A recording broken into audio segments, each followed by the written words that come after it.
Demokratik Türklerin Milli Şurası'nın prezidentliğe namzedi Zəviyə Səlini qarşılayaq.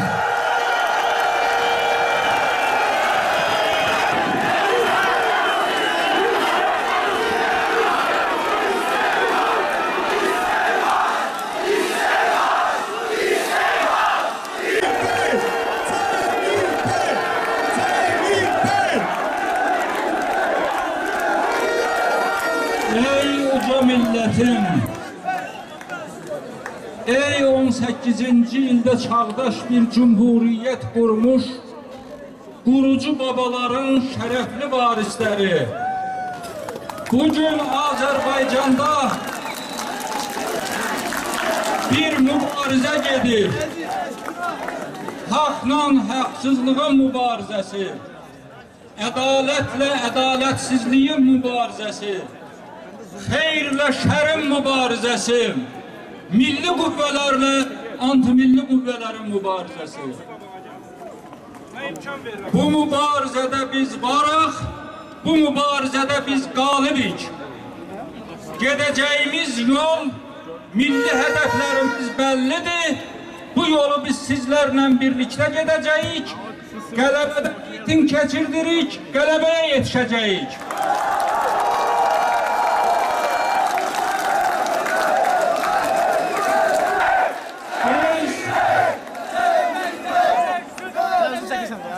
Milli şuramızı müəyyən etdiyi bir yolla gedirik.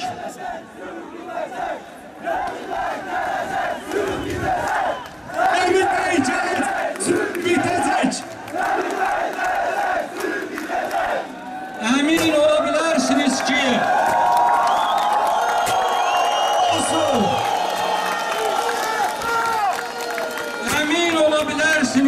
yurdumuzu sarmış bu zulüm ve istibdad rejiminin ahırına çıkacağı. Emin olabilirsiniz ki ülkemizde adaleti berpa edip milletimizin hukuklarına çatmak uğrunda şerefli bir mübarize yolu gideceğiz. Millet yoludur, hak yoludur tuttuğumuz yol. Ey hak yaşa, ey sevgili millet yaşa, var ol. Milli Şuranın müəyyən ettiği yol.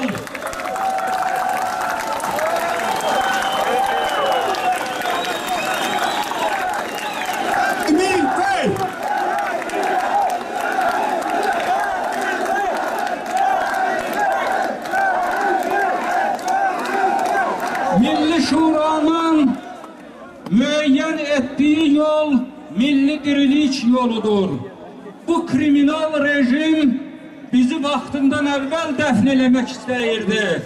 Sizlər toplandınız bu meydana, Milli Şuriyə dəstək verdiniz və bu dəstəyinizlə sübut etdiniz ki, biz diriyik, biz ölməmişik, biz gəlirik, biz millətik.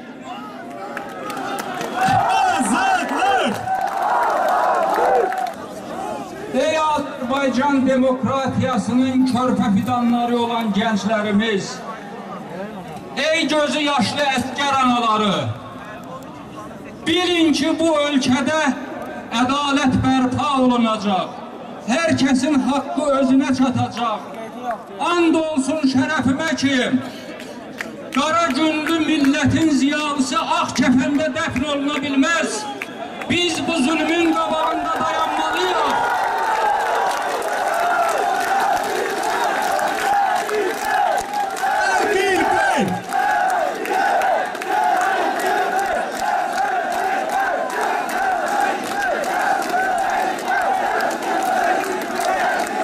Biz bu zulmün qabağında dayanmalıyıq. Həzrəti Əlinin bir kəlamı var. Zulmü görüb ona etiraz etməmək, zalimin yanında olmaq deməkdir. Xeyrin yanında olun, ədaletin yanında olun, zalimin yanında olup bu dünyanın xeyirlerine aldanmayın. Zalimi parmaqla göstermek lazımdır. Zulmün kötücül vətənimizdən çəkmək lazımdır. Bunlar bizim güzel vətənimizi əraziyə, şərəfli millətimizi əhaliyə çevirməyə cəhd edirlər. Millət öz iradəsini qoymalıdır ortalığa. Qəddin düzəltməlidir, içində təpər tapmalıdır. Göstərməlidir ki, bu ölkənin sahibi mənəm, mən xalqam, 100 illik demokratiya yolu keçən bir xalqam. Baxınız,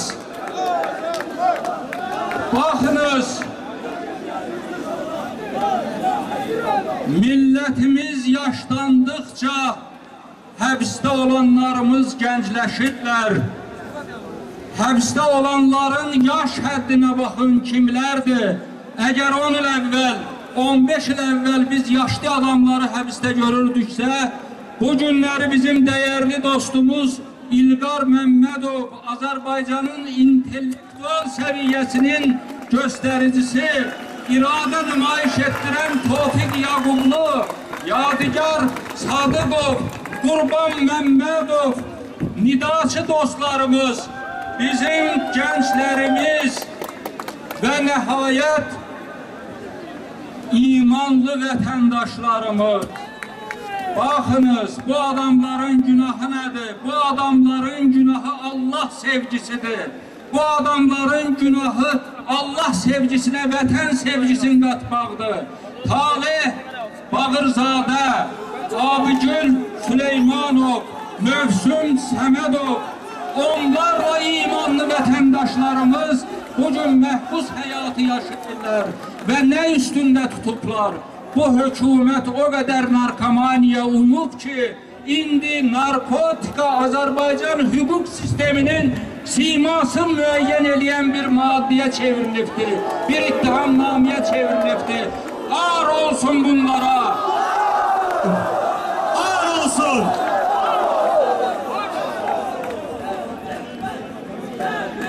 Ey Azərbaycan demokratiyası! Qəddini düzəlt! 20 ildir bunlar hakimiyyətdədir. 20 metr torpağın azad edilmədi. Bir ölkənin ərazilərinin düşmən tapdağı altında qalmaq üçün 20 il çox vaxtdır. Gəlsin məndən debata, izah eləsin ki, 10 il müddətində bu vətən torpağının niyə 1 metri azad olunmadı? Korrupsiyoner hökumət torpaq azad edə bilməz. Korrupsiyoner hökumətin içində vətən sevgisi ola bilməz. Bunlar Qarabağ problemin də hakimiyyətdə qalmaq üçün bir vasitəyə çevriliblər. Öz əməllərindən utansınlar, oğurladıkları pullardan utansınlar. Xalqın fəlakətinin üzərində qazandıkları pullardan utansınlar. Bu hakimiyyət getməlidir. Ona görə getməlidir ki, bu hakimiyyətin 10 ildə qurduğu piramidanı Milli Şura 10 dəqiqəyə dağıtdı.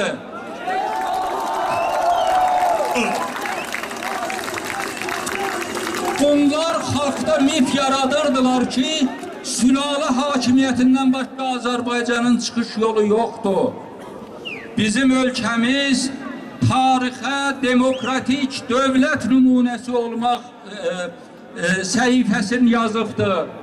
Heç kəs bizim ölkəmizi Şimali Koreya modelinə apara bilməz. Heç kəs bizim ölkəmizdə heykəllər əkməklə bu ölkənin demokratiyasına həqarətlə baxa bilməz.